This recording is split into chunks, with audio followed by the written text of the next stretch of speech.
Jujur itu akan memudahkan semua urusan. Awalnya untuk diucapkan pahit, tetapi pada saat sudah terucapkan, maka akan clear semua permasalahan. Walaupun berat akibat dari perbuatan kita. Karena dengan kita jujur, maka secara otomatis permasalahan itu selesai sampai di situ. Tidak berkembang lagi. Berbeda dengan bohong. Misal seseorang melakukan satu perbuatan, lalu ditanya, kau lakukan? Iya. Pahit memang, tapi dia lakukan iya. Selesai. Masalah itu selesai di situ. Tidak akan berkembang lagi. Karena kita sudah jujur. Tinggal konsekuensinya apa? Oke. Dan kita perbaiki ke depan. Tapi kalau orang bohong, maka secara otomatis setiap kali ada orang tanya kasus yang sama, dia akan berbohong lagi. Dan tidak akan pernah menyelesaikan masalah. Assalamualaikum warahmatullahi wabarakatuh. Alhamdulillahirabbil alamin.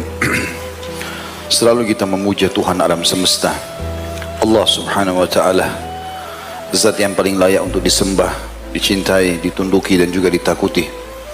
Dia maha hidup, maha berdiri sendiri, maha kuasa dan maha perkasa. Dia telah menyiapkan segala kebutuhan makhluk di muka bumi dari makanan, minuman, api, udara, air dan segala sesuatunya. Dan dia memerintahkan kita untuk menggunakannya sebagai fasilitas beribadah kepadanya.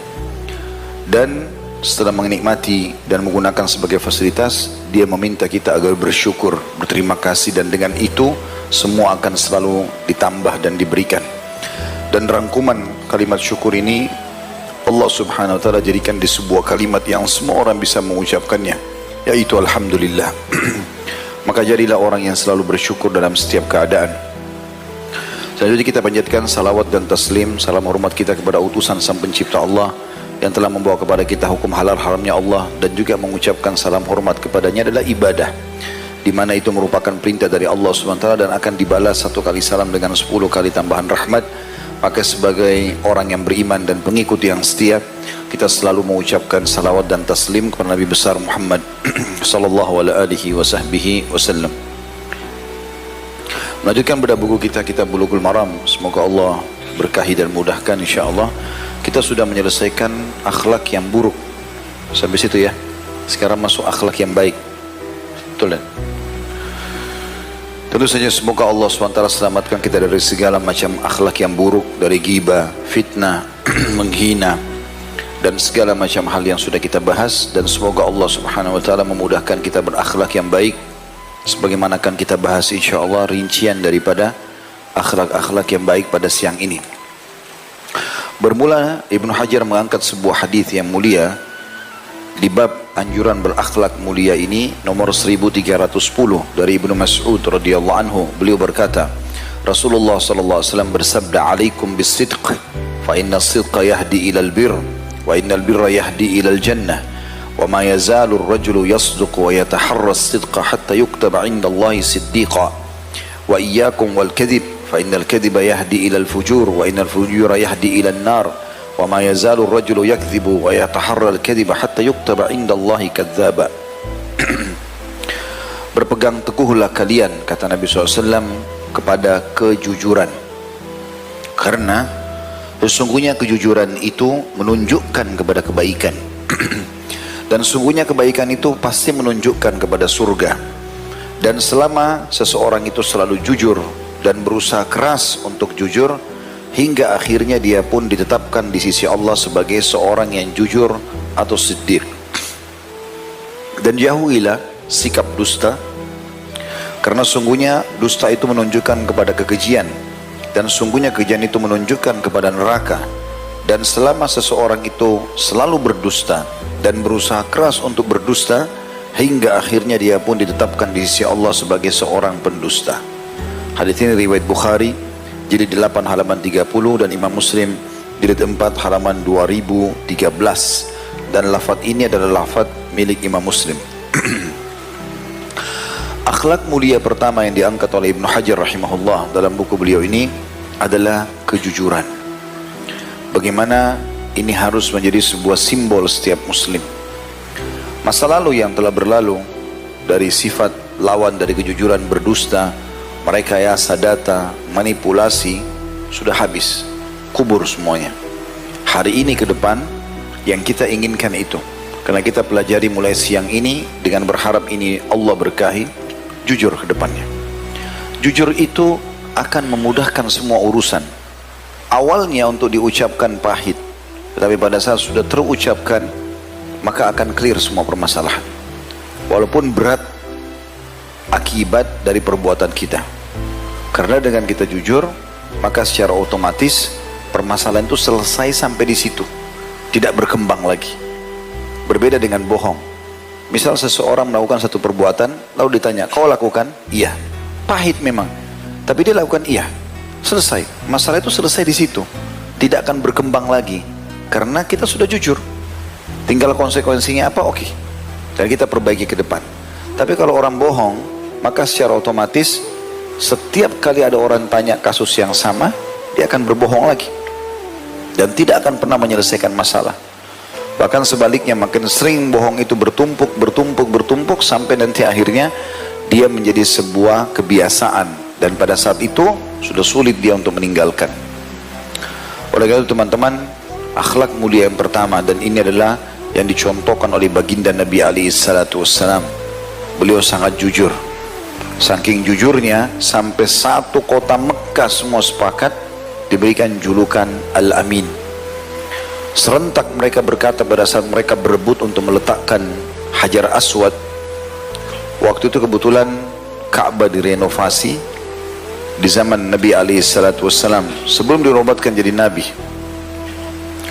Setelah selesai renovasi, ternyata mereka berselisih pendapat semua suku-suku Quraisy siapa yang meletakkan kembali Hajar Aswad pada tempatnya. Pada saat itu akhirnya datanglah suku-suku tertentu yang menyembelih hewan, lalu meletakkan darah hewan itu di ember, lalu mencelupkan tangan mereka sambil mengatakan, kalau ada yang meletakkan Hajar Aswad selain kami, maka akan terjadi pertumpahan darah.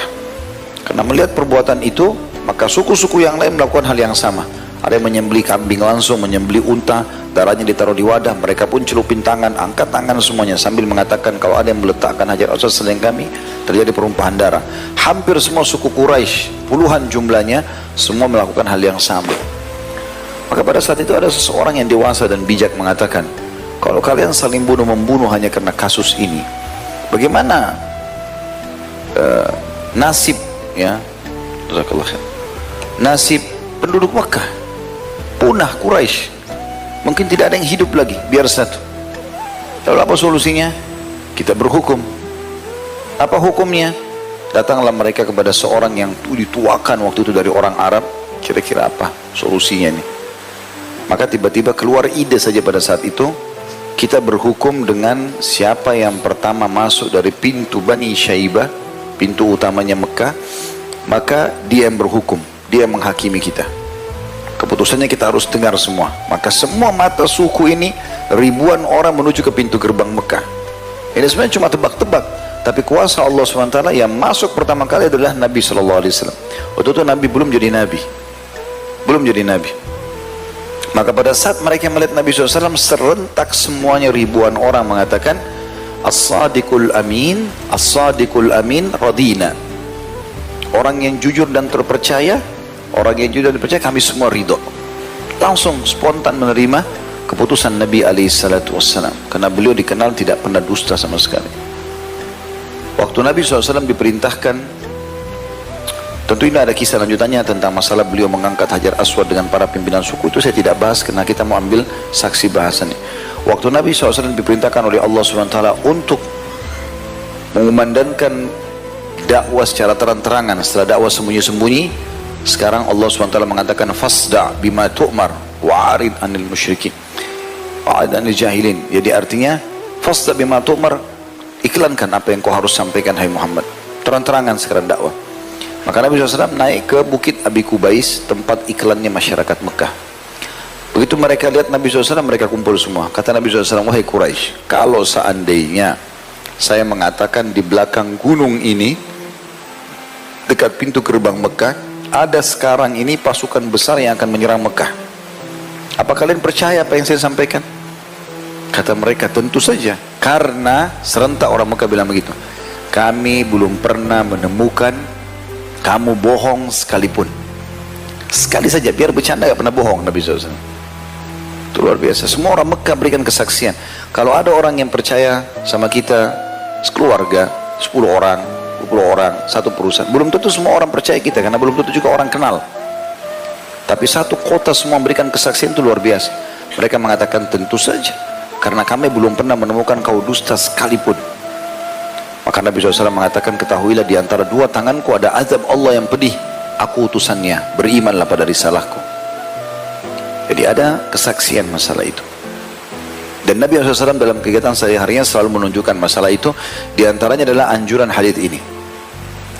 Kalau kita lihat di sini seperti ada sebuah rentetan perintah yang bersambung. Alaikum bisidq.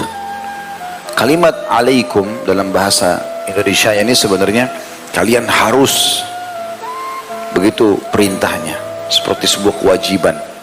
Di sini terjemahnya berpegang teguhlah. Tapi kalimat alaikum itu sebenarnya lebih tepat, ya, kalian harus bisidq, selalu jujur. Selalu jujur. Makna alaikum bisidq kata sebagian ulama hadits adalah jujur dalam setiap keadaan kalian, mau serius atau bercanda. Sampai pernah ada seorang ibu pada saat Nabi SAW lagi main di rumahnya, kemudian anaknya mau keluar dari rumah, lalu dia genggam tangannya, seakan-akan kasih isyarat kepada anaknya, jangan keluar nih, ada yang ibu mau kasih. Langsung Nabi SAW tanggapi di depan suaminya ibu itu, kalau seandainya di tanganmu tidak ada sesuatu yang sudah kau niatkan untuk berikan kepada anakmu, kau akan dicatat oleh Allah seorang pendusta. Ya, saking pekannya masalah dusta ini teman-teman sekalian. Walaupun kita merasa tidak enak sama orang, misalnya kita lagi lapar, ditanya, kamu lapar gak? Karena kita nggak enak, kita bilang enggak, padahal sebenarnya lapar, udah dusta. Kalau ini gampang untuk melakukan, nah, karena kebetulan lapar, ya memang saya lapar. Tapi ada orang biasa begitu, sampai hal yang seperti ini pun mereka dusta, nggak boleh, gitu kan? Ditanya kadang-kadang umurnya, malu, supaya dikira atau dikira nanti orang tua, nggak mau sebutin umurnya, atau sengaja diperkecil. Untuk apa? Untuk kejar pujian orang sepanjang lidahnya, nggak ada boleh, gitu kan? Atau ditanya sudah menikah, tapi dia bohong bilang belum. Nah, kenapa antum ketawa? Sering. Contoh saja. Lalu Nabi SAW menyampaikan rentetannya, kalau kalian jujur, fa inna sidqa yahdi ilal bir, pasti akan membawa kepada kebajikan. Mana kebajikan juga adalah selain pahala, kebahagiaan, ketentraman, kepercayaan orang, masuk semua dalam masalah itu. Jujur akan mendatangkan itu semua. Nah, orang kalau jujur, kalau dia ngomong, kita enak dengarnya, karena semua apa yang dia ucapkan sekali saja kita sudah percaya. Ya. Salah satu ciri orang jujur tidak suka bersumpah. Kalau orang sedikit-sedikit saja, sudah makan belum? Demi Allah sudah. Apa hubungannya makan dengan sumpah? Gak ada hubungannya sama sekali.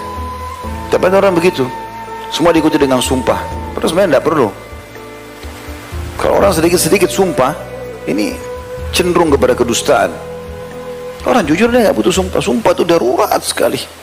Kalau sudah perlu sekali baru sumpah di pengadilan, sumpah sesuatu yang penting mungkin, atau tuduhan yang memang dia harus bantah, ya, dibutuhkan sumpah mungkin.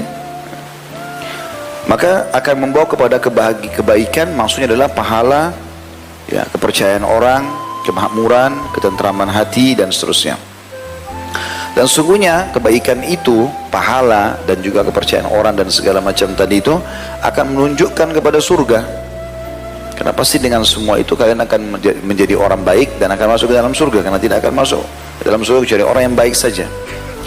Dan selama seseorang itu selalu jujur serta berusaha keras untuk jujur, pasti ada gejolak dalam jiwa kita. Mau bohong mau apa enggak, paksa, lawan, jujur, ya. Maka akhirnya dia akan ditetapkan oleh Allah sebagai seorang yang jujur atau siddiq. Salah satu maknanya adalah dia bisa menjadi penghuni surga Firdaus, yaitu dari siddiqin, kan dari para nabi-nabi, syuhada, siddiq dan juga salihin, bisa masuk dalam kategori itu. Atau juga bisa bermakna di sini siddiq adalah dia akan terus jujur seumur hidupnya. Udah sulit dia untuk bohong karena sudah jadi habit, kebiasaannya dia. Allah SWT mudahkan selalu kejujuran terlintas di lisannya. Lalu Nabi SAW ingatkan peringatan lawannya adalah wa iyyakum wal kadhib, dan hati-hatilah kalian serta jauhilah segala jenis kedustaan walaupun bercanda. Fa innal kadhiba yahdi ilal fujur, karena semua kedustaan pasti membawa kepada perbuatan fujur. Dan makna fujur keji, jahat, menyakitkan, bisa bermakna semua itu. Wa innal fujura yahdi ilan nar, dan perbuatan fujur itu, kejahatan tadi, kekejian, bisa pasti membawa pelakunya pada api neraka karena dosa. Wa ma yazalu rajulu yakdzibu wa yataharral kadhiba hatta yuktaba indallahi kadzdzaba, dan selama seseorang selalu saja berdusta dan berusaha keras untuk berdusta, terus dia berusaha untuk berdusta sana, dusta sini, terus menerus, sampai dia akan dicatat di sisi Allah sebagai seorang pendusta. Salah satu maknanya adalah dia sudah sulit jujur. Sudah susah. Dia mau jujur pun susah. Sudah berat untuk itu, karena sudah jadi kebiasaan. Ini sifat yang pertama atau akhlak mulia yang pertama. Semoga Allah jadikan kita selalu orang yang jujur dan menjauhi sifat